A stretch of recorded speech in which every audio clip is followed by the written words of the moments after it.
여러분, 소금과 빛의 삶에 대해서 설명을 하겠습니다.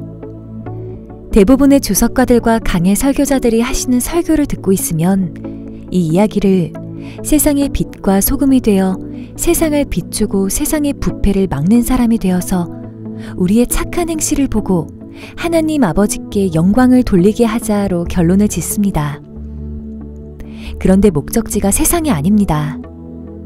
우리가 빛과 소금이 되어 세상의 소망이 되게 하고 세상을 살기 좋은 곳으로 만들기 위함이 아닙니다. 우리가 빛과 소금이 되어 세상의 소망이 되게 하고 세상을 살기 좋은 곳으로 만들기 위함이 아닙니다. 세상 사람들에게 칭찬이나 들으려고 빛과 소금의 삶을 살아라는 것이 아닙니다. 성도들은 하나님을 나타내는 삶을 살아야 한다는 것입니다. 사람이 창조된 목적 자체도 인간을 위한 것이 아니라 하나님을 영화롭게 하는 것과 영원토록 그를 즐거워하기 위해서 창조되었습니다. 여러분, 성도들이 이 땅에서 살아야 할 빛의 삶, 소금의 삶, 착한 행실의 삶에 대해서 이야기하겠습니다. 성경에서 빛이란 하나님, 하나님의 임재, 예수 그리스도, 복음, 진리, 생명, 하나님의 말씀입니다. 그러니까 빛의 삶이란 하나님과 예수 그리스도, 복음과 진리, 생명을 전해주는 삶을 말하는 것입니다. 그게 빛의 삶입니다. 또한 성경에서 소금의 삶이란 피의 삶이며 비움의 삶이며 부인당함의 삶이며 죽는 삶인 것입니다.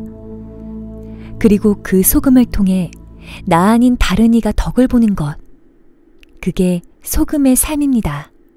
에스겔서 16장이나 역대하 13장에 하나님께서 이스라엘에게 소금을 치시는 내용이 등장합니다. 구약에서 소금의 역할이 죽은 것을 회복시키고 부정당한 것을 성결하게 구별하는 용도로 설명이 되어 있습니다. 다시 말하면 빛과 소금의 삶이란 신자 자신의 착한 행실을 내어놓는 삶이 아니라 예수님의 착한 행실이 어떻게 나에게 임하게 되었는지를 드러내는 삶인 것입니다. 여기에서 주목할 것이 착한 행실입니다. 성경을 기록할 당시 착한 행실이란 말의 뜻은 인간의 도덕적인 선행을 말하는 것이 아닙니다. 사람들은 성경에서 착한 일을 하라고 하면 인간이 정해놓은 도덕적인 착한 일을 말하는 것으로 알고 선행을 쌓습니다. 물론 그런 일은 당연히 해야 합니다. 그러나 성경에서 말하는 착한 행실이란 하나님의 인간의 구원과 복음과 심판에 관한 일을 하는 것을 말합니다.